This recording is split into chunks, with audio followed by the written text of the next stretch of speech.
Hi, my name is Levi Brecky, and this is Brewster Crash Course, covering a wide range of historical topics. Today, we will be focusing on the Holocaust, a movement in which Nazi Germany murdered millions of Jews in one of the worst genocides in human history. Despite thousands of first-hand accounts, photographs, and physical evidence, people still find a way to deny that the Holocaust ever happened. These people tend to be radicalists who support Hitler's ideologies and his movements. Their conspiracies are easily debunked by one or two pieces of evidence and information. Anti Semitic disinformation claims have sought to minimize the actual number of people killed or simply outright deny that the Holocaust ever happened. One of the greatest pieces of evidence supporting the Holocaust truly existing is one that also bears an awful truth. Auschwitz-Birkenau was both a concentration camp and an extermination camp.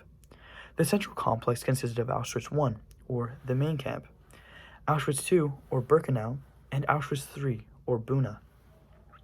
There were also a number of satellite camps located near mines, foundries, and other industrial enterprises. These satellite camps drew their slave labor from Auschwitz-Birkenau. The camp was originally created to house Jewish laborers as they worked. However, as Hitler's final solution came into play, things got much worse for the residents. The camp was redesigned into a quote-unquote killing machine. Upon arrival at Auschwitz-Birkenau, the Jews on the transports were unloaded at the freight station or on the ramp inside Birkenau. Some who were deemed capable of work were selected for labor. The Nazis marched the remainder, including all elderly, sick, and children, usually with their mothers, to the gas chamber. According to Francesc Piper, who wrote the book The Number of Victims, the true number of people killed in Auschwitz-Birkenau exceeded 900. Holocaust deniers try to refute the fact that 900,000 Jews were killed in Auschwitz by stating, Auschwitz-Birkenau was not a center for extermination for the Jews of Poland and Europe. Collections of death camp certificates, so-called death books, list only 69,000 deaths in the entire inmate population, all from natural causes. This claim is easily debunked by the fact that Auschwitz-Birkenau death books do not reflect the nearly 900,000 Jews murdered in the gas chambers upon arrival. Only prisoners in the slave labor pool, including some 230,000 Jews, were given numbers. Only these prisoners had their death certificates listed in the death books. Even with this information, deniers are able to shift their claims from the Holocaust never existed to there's no way that many people were killed. Well, do I have some information for you? Here's the question being posed. How do we know that some 900,000 Jews were murdered in the gas chambers even without their numbers being officially listed in Nazi records? Well, let's head down that rabbit hole. Rudolf Höss was the commandant of Auschwitz-Birkenau from mid-1941 to December of 1943. After being tried and convicted to death for his crimes, he exposed the truth in his memoir. He states, the railway cars were unloaded one after another.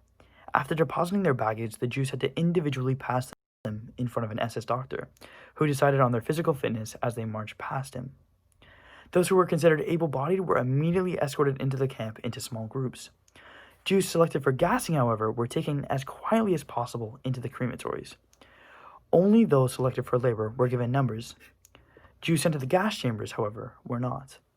This eyewitness account from a commandant who was responsible for the murderings is a piece of evidence that simply cannot be denied.